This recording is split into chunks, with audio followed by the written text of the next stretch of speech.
you, Nakhil, so much. Thank you for having me and hosting this free webinar. And I would like to thank everyone for attending and cutting a slack for us from his valuable or her valuable time. Okay, so before we just go ahead and dive deep or just give you some information about how Python code works and everything else, it's very important to get like a very brief introduction of what Python looks like, what is Python, and why it suddenly is like making this fuss, or why everyone is trying to learn Python nowadays. Okay, so first of all, why you should trust PA for your training with Python. First of all, we have been doing commercial Python training for over a year now, and we are actually pioneering the digital learning in Python that's provided for oil and gas industry with unparalleled match of what we are offering. Plus, why you should trust us, because we innovate training. 100% of our training materials are written by professionals. So most of the time, you're not going to find those materials online. And the instructors are professionals, so you should expect a really professional training coming from professional and being delivered to professional, which is you. Plus, the materials are top notch and they are premium. So Python is actually, it's not new. Python is a old language. However, it's not very old in the sense of Fortran or BASIC or one of those really old or ancient languages. Actually, it was released in 1991 by this rather handsome fellow who's shown on the right-hand side, Gude van Rossum. And since Python's initial release, Python has been used for like vast use cases. For example, people use Python for web development. People use it for software development and creating various enterprise softwares. Some people even use Python as a replacement for Matlab. You can use Python to automate things using system scripting. And hands down, like 80% of Python is being used for data science, for example, data engineering, analytics, and machine learning. So like the really heavy chunk of Python usage is actually in data science. This does not actually mean that Python is not being used elsewhere. No, it's being used. However, like the big share of Python users are data science. Plus, you can use Python even for engineering design, or you can use Python for finite element analysis.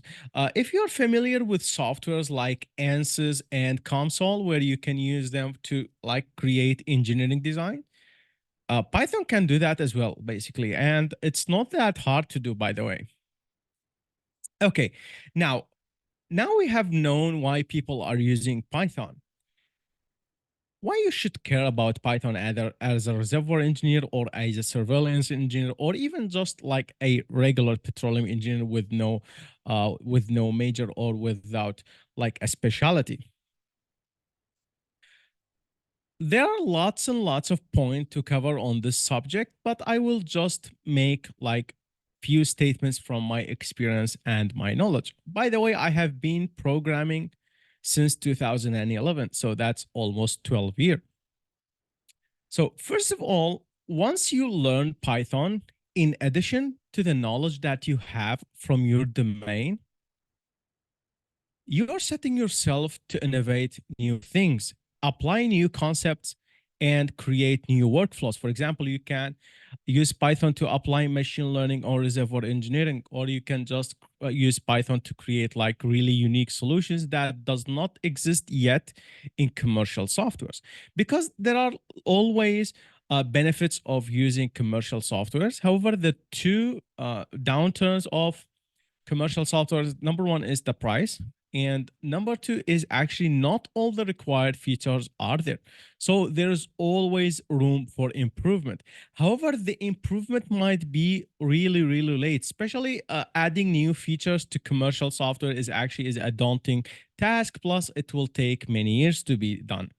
So it's your job to create innovative concepts until we get there.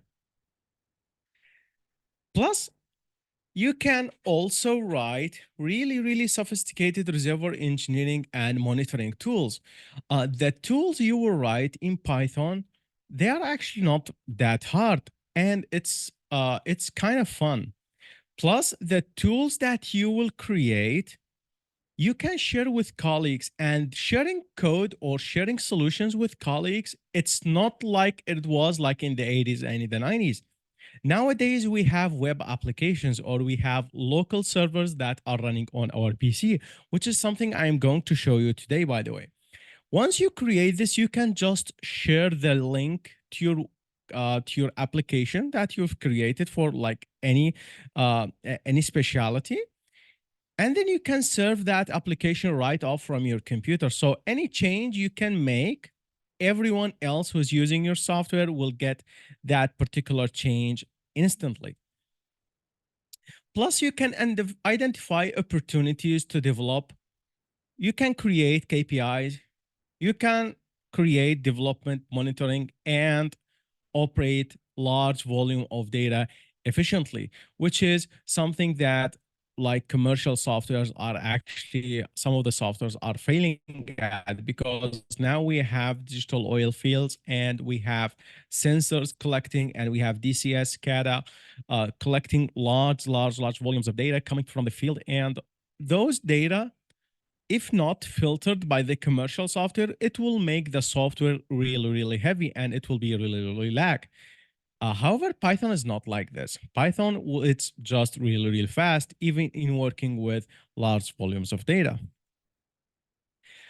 And of course, once you learn Python, this is not going to be the end of using commercial softwares. Actually, it's on the contrary side. Once you learn Python, you will have the capability to integrate Python with other commercial softwares. So what I am talking about, actually Python, it's not just to be used on its own. You can integrate Python with other commercial softwares. I will save the list of the softwares that you can integrate Python with, like to the end of this PowerPoint. And so basically the idea is you can integrate Python. Plus, as you all know, which is, let's address the elephant in the room, which is the future of oil and gas industry. Lots of people speculate and they anticipate that the oil and gas industry will not be the same after 2050 or 2040, or even some people go ahead and say 2030. However, well, it's not going to be like 100% correct, but some portion of, or let's say some segments of oil and gas industry will be affected. And let me just give you an analogy. So let's assume that you know how to calculate bottom hole pressure using like a particular commercial software. For example, let's say Prosper, or let's say Pipesen. Now, do you think that 20 years from now, having the knowledge to calculate the bottom hole pressure using one of those software will be relevant? The answer will be no, because we are going to move away from these typical knowledges that we have nowadays in oil and gas industry. However, if you learn Python today, you will have a really powerful and strong tool that you can transfer with you to any industry that you want to go in the future, because Python is just a general tool. It's something you learn once and you apply multiple times. So basically, those 5 points are my point of view of why you should learn Python if you're working in oil and gas industry, especially if you're a reservoir engineer or reservoir monitoring specialist. Okay, let's see now why Python has been gaining really wide recognition in oil and gas industry, or as a matter of fact, in all industries worldwide. So number one, actually, Python has a really large number of libraries. So what is a library? Library is just a piece of code that is written by someone else, and basically you're just utilizing that, or let's say you're using that. Okay, so how does that even a good thing? Well, it will make your code writing extremely fast. I came from a .NET background. I was a C# developer. I was a professional developer on Microsoft environment. And the amount of effort that I've put to read a single file, it was like writing 30 to 40 lines in C#. Java is the same thing. C++ is the same thing. Do you know how many lines of code it will take Python to load a full file? Only two. And one of them is just importing library, and the second one is reading the file itself. That's it. You only need 2 lines. If you compare that with 30 to 40 lines using Java or other static languages. Plus, there is a big community. Everyone is using it, so there are tons of help. It's free, so you don't have to worry about licensing and stuff. It's extremely easy to learn, and under one condition, if you know how to learn it effectively. Otherwise, it will be really, really hard. However, Python is easy to learn if you have like a really good curriculum, or let's say you have a really good instructor that knows what he's teaching you. Plus, sharing the code is extremely easy. Nowadays, we have Python running virtually on all systems. By the way, the Python code that you write on Windows will run on Windows, macOS, iOS, Android, Linux, Unix, and basically whatever system that you can think of, the same Python code, the same code will run without just changing anything. So that's really, really good thing. Plus, there are like good number of oil and gas libraries in Python. So Python has actually many utilities that we can utilize. Basically, the good thing about Python, the language or the pace of code development is really fast. So once you type the code, you will instantly get the result back. It's not like other static languages where everything compiles together and then it will be converted to bytecode. And then if you get an error, the application will not run. However, this is not the case with Python.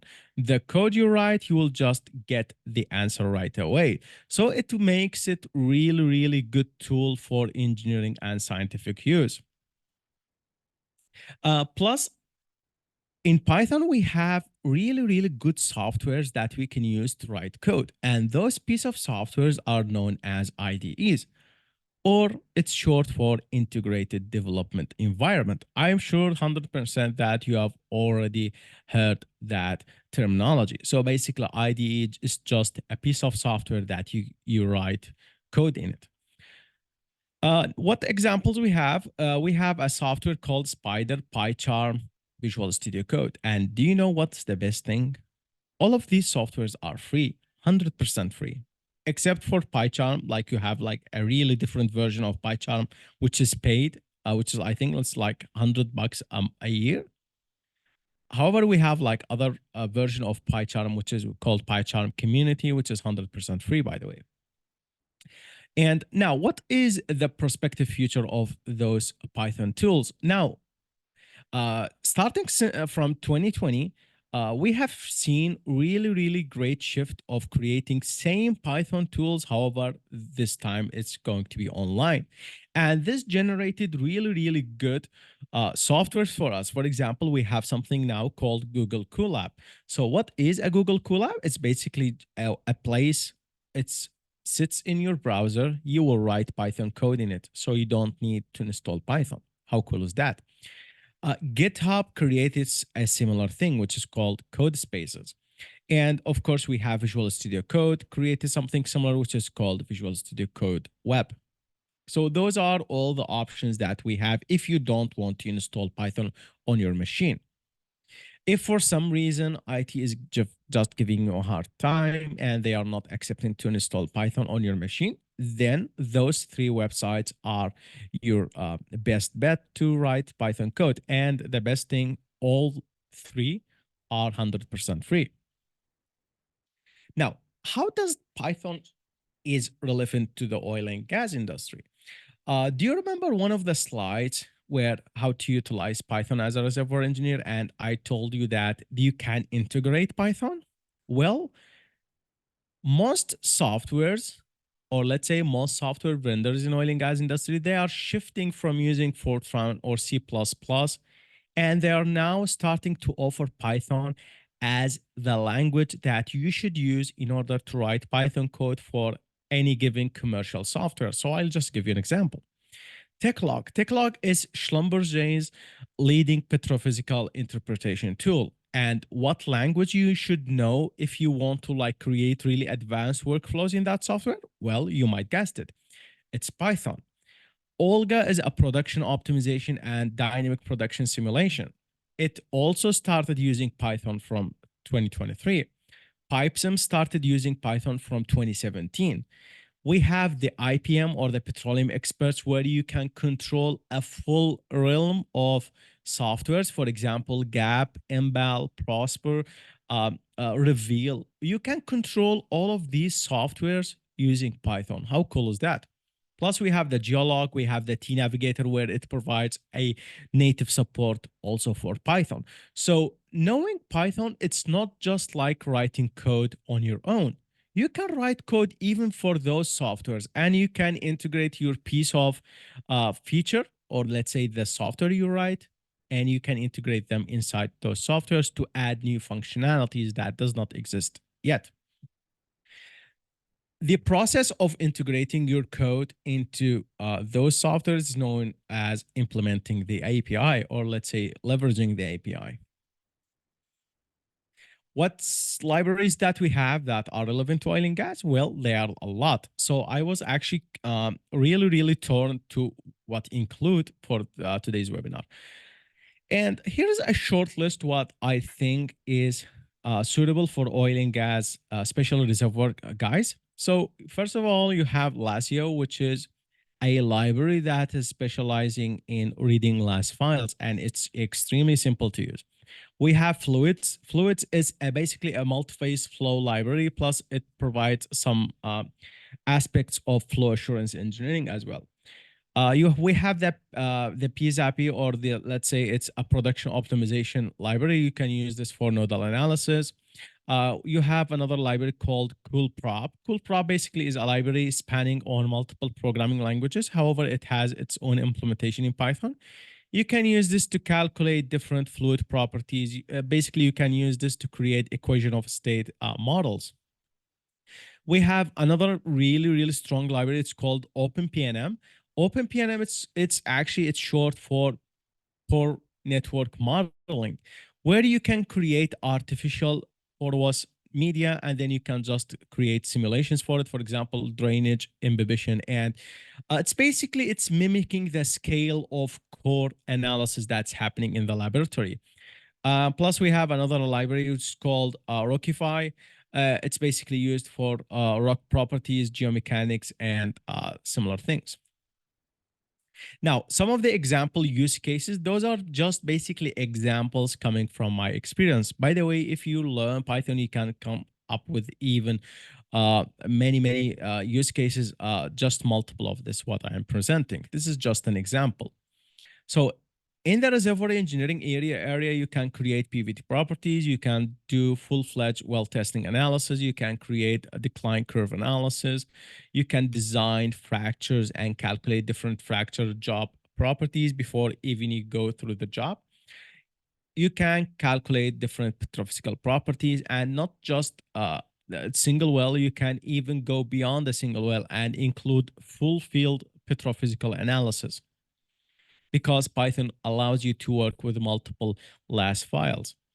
In the surveillance, you can have like all the basic plots, for example, gridding, XY, maps, satellite, water flooding diagnostics, quadrant plots, which is the thing that we're going to see today. In the simulation area, you can have your material balance. By the way, we have a dedicated library for material balance.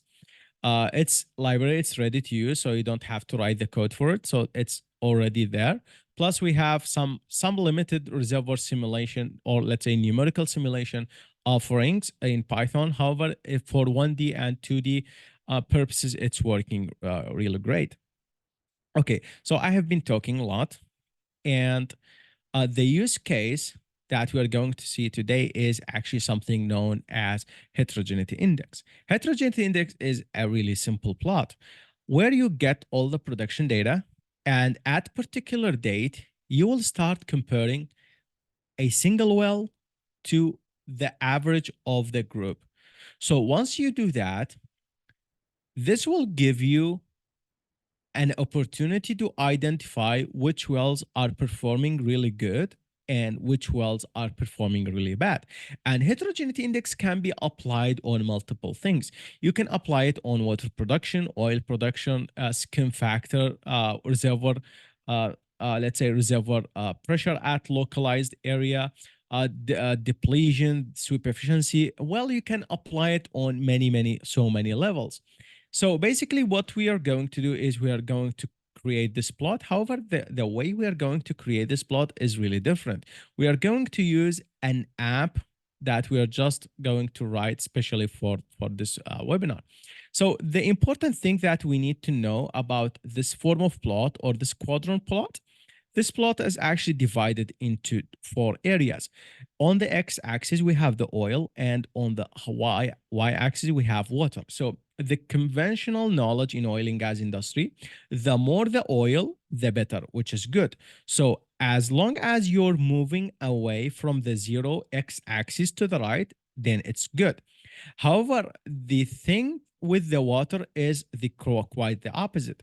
If you move from 0 water to above 0 to the north, positive values. So this is bad. Why is that? Because as you move away from this axis or from this y-axis and go to the top, the water production will increase. You can, of course, use this concept in order to filter out the wells that are good and filter out the wells are bad. You can, of course, make a list of those and just report them in a Python dashboard. Okay, so if you have any question, just drop them in the chat box. Now let's move to the code.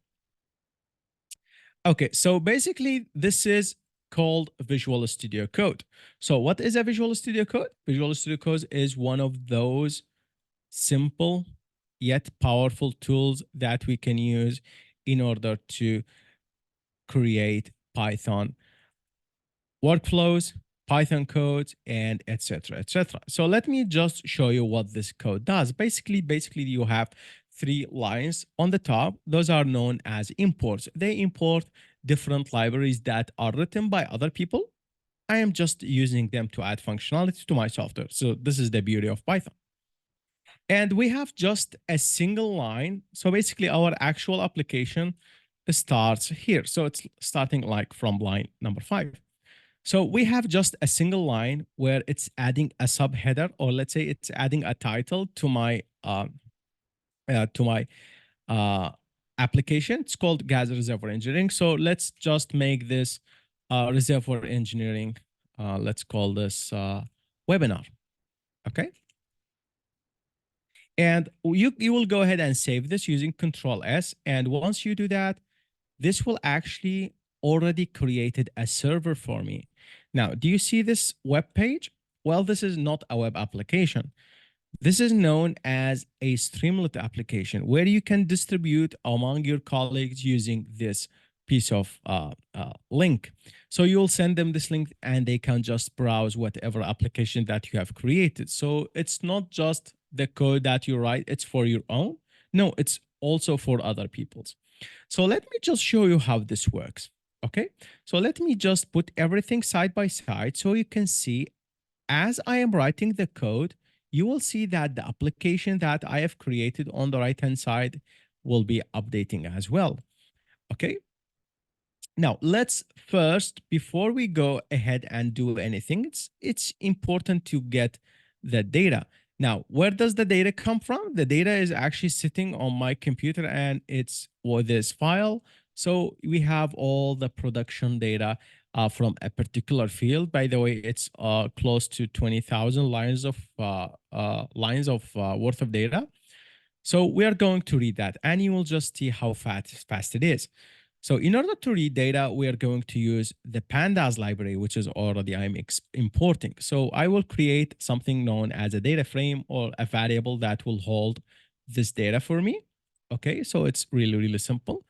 So in order to read that file, I will use pd.read_csv, which is just the type of data, which is a text file. Inside this, we will add the path or the name of the file, which is going to production_history.txt.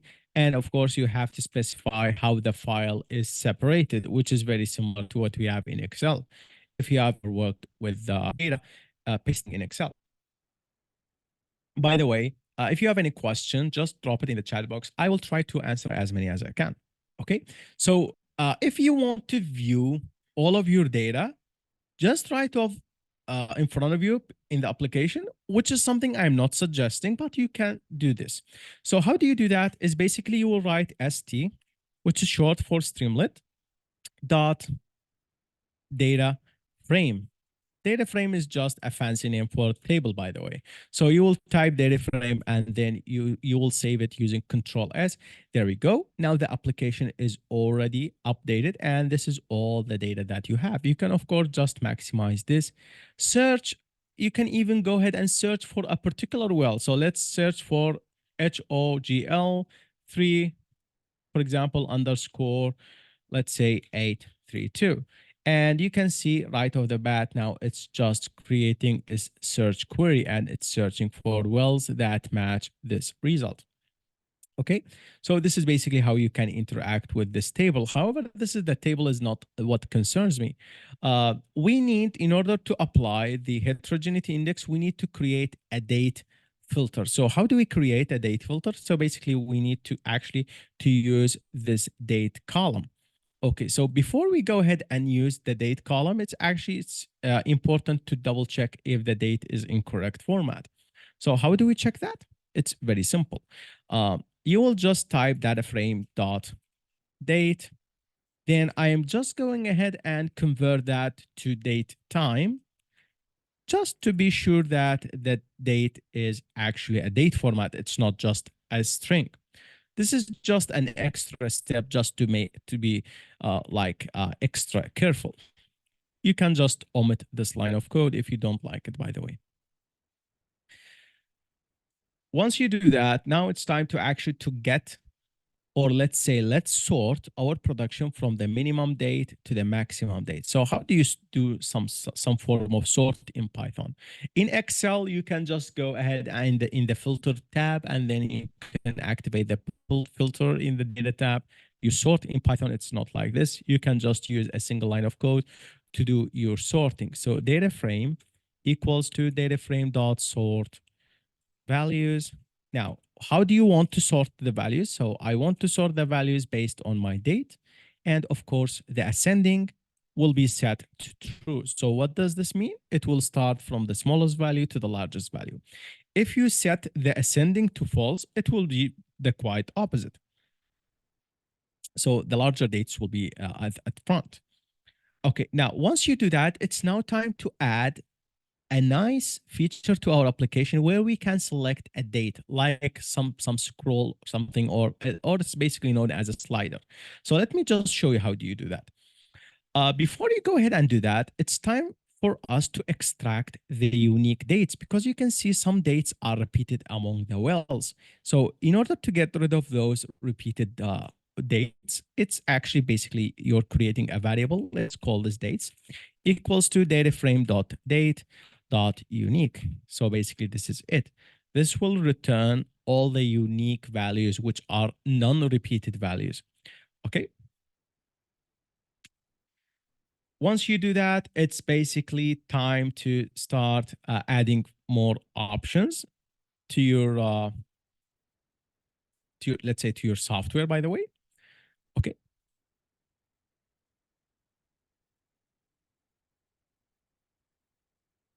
We will create a slider that will show us or let us pick whatever date we want. So basically, in order to do that, you will type st.select slider, we will just add a label. Let's call this, please select date. And the options for those dates actually come from the dates variable. Options is just how to select. Okay, so for now, I will just pose printing this data frame. Okay, so just I will pose it by adding a hash pound. This will convert it in a comment. I will save, and there we go. Now this is the date you have. These are all the dates that we have in the lying in the table that we have just imported. You can see how interactive and fast it is. We will use this slider in order to filter out our table. And then once we filter out our table, we can apply different analysis to it. Okay. But before we go ahead and do any analysis, I don't like the format of the date because the date is already including the seconds, the hours, and the minute.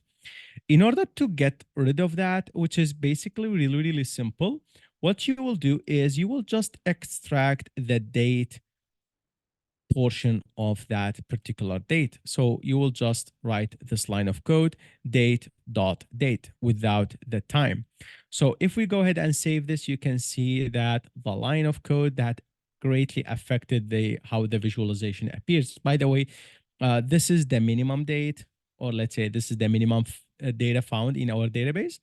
And this is the maximum date. Okay. Now, let's not just let our slider sitting there. Let's just make it interactive. So once you select the date, let's filter out the data frame, or let's say filter out the table based on the selected date. So how would we create this? We will create a new variable. Let's call this data frame filtered equals to data frame.date, because this is the column I am targeting, should equal to. Now we need to save the data coming from the slider or from the selector. Let's call this selected date equals to this value. And then we will just finish our comparison. So selected date like this. And then let's just activate back the data frame printing, or let's say the table printing. Let's just print out the filter data frame based on whatever the user selects. Okay, so once I have clicked on save, everything should be working now. By the way, let me just give a little bit more room to our application. Okay. Now, if the logic is correctly set up, once I change this slider, the data frame should be filtered out automatically. Now, did you notice what happened? It already filtered out the production for that particular date only. You can just do this, slide it as. Now, do you see how fast it is? You can just slide to any date you want. Basically, you can just create different analysis with this. So one of the analysis I would like to introduce you to is called the metric, or it's known as a card in different commercial business intelligence software. So what is a card? A card is basically a form of aggregation, or let's say a form of summarizing the production or creating average values or minimum or maximum values. This is known as aggregation. You can just present it in a really beautiful way in Python using the metrics. Okay, so how would we do that? So I would basically create a few variables. So let's call this total oil. So this is going to be the total oil production. So how do we calculate the total oil production from this table? Well, in Excel, you will go ahead and manually type in equals to sum, and then it will sums it out for you. In Python, we will only use a single line of code, and it will be applied to whatever you are trying to filter out. Okay, so you will type data frame filter, because this is the final table I am working with, .oil.sum. And believe me or not, that's it. This will summarize whatever you have in this particular column. Okay, it's just as simple as this. I will just copy this and paste it multiple times to apply this to gas and water as well. So this is for gas, this is for water. Now, do you see how easy it is once you have the actual or correct logic set up? So this is going to be gas, this is going to be water, like this. And let's go ahead and add our metric to this. So how the metric is added. So we will add, first of all, we'll add 3 columns. So C1, C2, C3. So this is 3 columns. So this is purposely only just to display it in a beautiful way. But you can just cancel out this step if you don't want this. So C1 dot metric. Let's call this total oil production. The value for this, it will be total oil variable like this. Let me save and show you how it will look like. Once you save, there you go. This is the total oil production. And if you have like a particular change happening to that production, for example, it's increasing or decreasing, let's just add like plus 5K. For example, the production increased 5K. So it will be looking something like this, which is going to be shown in green color. You can also show it like in a red color if you have like a decrease in that particular value. Let me just copy and paste for gas and water and just do it real quick. So water production and gas production. Okay, so let's just delete those because we don't want those anymore. So let's call this water. And this one is going to be gas. Let's call this like this. And there we go. We will change the columns so it's nicely formatted. So it's going to be 1, 2, 3. There we go. Now we have our metrics showing up. And once we have those metrics, now it's time actually to add the heterogeneity index plot. So how do we add the heterogeneity index plot? Basically, we're going to use this equation, which is the production of a single well, or basically it's any parameter in a single well. Divided on the group average. In this example, basically, you will learn how everything is being calculated. By the way, you don't need any loops for this. This is just a single line code. Plus, you will see how the group average is calculated for this table. Okay. Now, in the table that I have already filtered out, I will create a new column. I will call it HI capital oil. So this is the heterogeneity index for oil. Like this equals to, now it's time to write the equation, 1 minus some term. The term actually is pretty simple. So data frame filtered out dot oil. So I'm going to apply the oil production at each particular row, and it should be divided on the group average. Now, you might be wondering how the group average is being calculated. It's basically very simple. You will type the same line of code, data frame filtered out oil dot mean. So once you type dot mean, Python will understand you're trying to create a group average. So let's just copy this and paste it, and we'll convert this for water. And we will change the oil variable to water variable. We will change this to water variable, and there we go. Now the only thing remains is actually to display the plot. So how do we display the plot? Basically, we create a variable for our plot. Let's just call it figure. You can just call it whatever you want. I will be using this library, which is called Plotly Express. So px.scatter, we are going to use scatter plot, by the way. We will pass the table to it, and then we will just control whatever we are trying to plot. For example, on the x-axis, I will add heterogeneity index oil.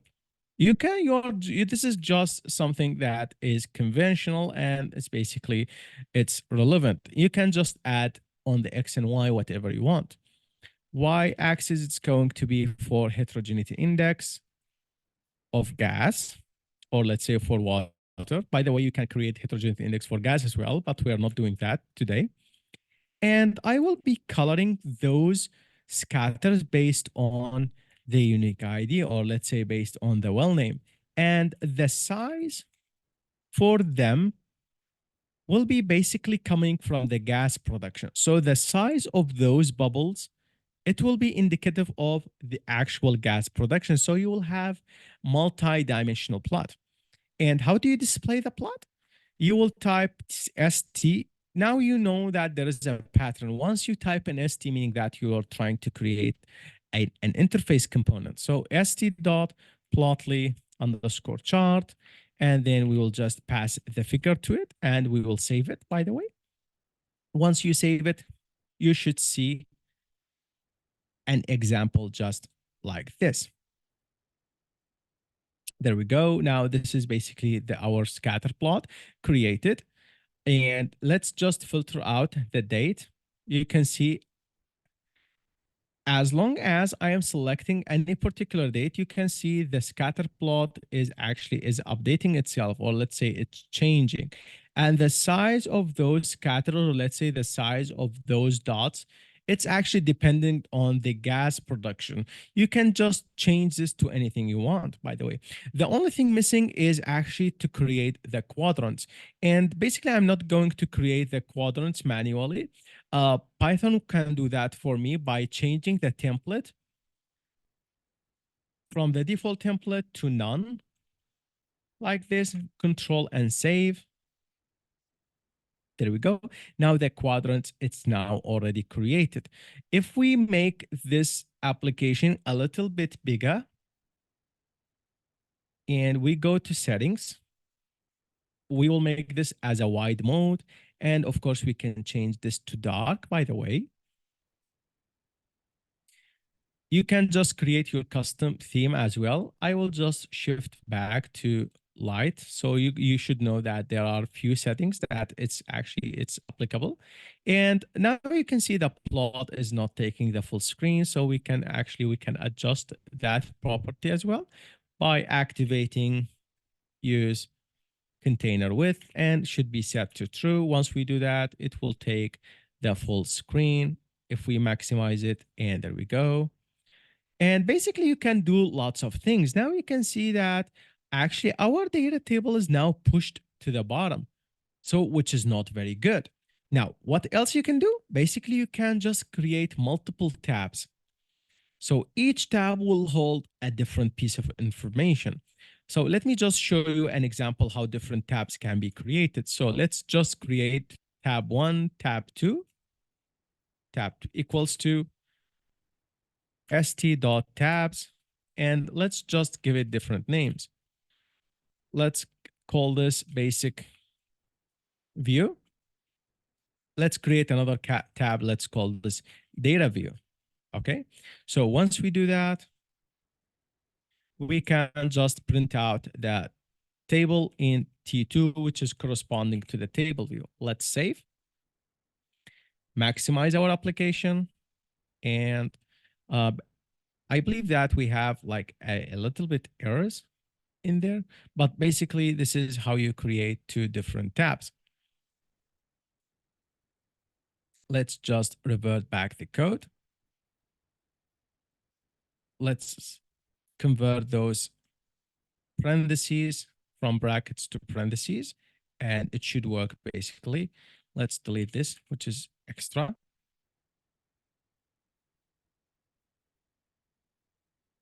Now we should add our brackets. So we have to, because we are inputting two components. There we go. You can see there is nothing there anymore. We have the basic view. And if we shift from basic view to data view, you can see now the data is visible, by the way. You can just go ahead and download the data, or plus you can just type any code or just create any logic to do anything for you. Let me just show you how this plot can be, we can interact with this plot. Okay. You can just click on this to view the full screen. You will drag and drop to zoom in any portion of the plot. By the way, you can reset. You can save the plot as a PNG, or even you can just save it into a PDF, by the way. You have like multiple saving options as concerned with exporting those plots. This is the exported plot. We can just revert back. One thing or one other thing you can do, you can just view all the historical production for this plot. Let me just show you how do you do that. This is just something extra that I will be adding in the basic view. So in the basic view, which is T1, I will create another figure. So let's call this figure 2, which is going to correspond to the historical production. So let's just call this px dot line, which is going to be a line plot data frame. And then on the x-axis, I will add the date. And on the y-axis, for simplicity, I will be plotting oil. Okay, so for the coloring, I will use the unique ID, or let's say the well name, to color different historical data. Okay, so the final thing is using the T1 to actually to view the chart. So Plotly chart and figure 2, we should use the full container width to accommodate our application if it's maximized. Let's go back to our application, and you can see it's already refreshing. The application is refreshing. There we go. Now this is your basic data view. If we maximize this, by the way, you can just click to maximize this. This is your full historical plot on all of your data. Double click on any well, it will show you the production of that particular well only. You can just accumulate or add other wells to this by just clicking on those legend items. So this will activate different wells for you. Now, this is all I have to present for now. If you have any questions or any queries, please feel free to ask. So I hopefully you have enjoyed this coding session and you have learned something new.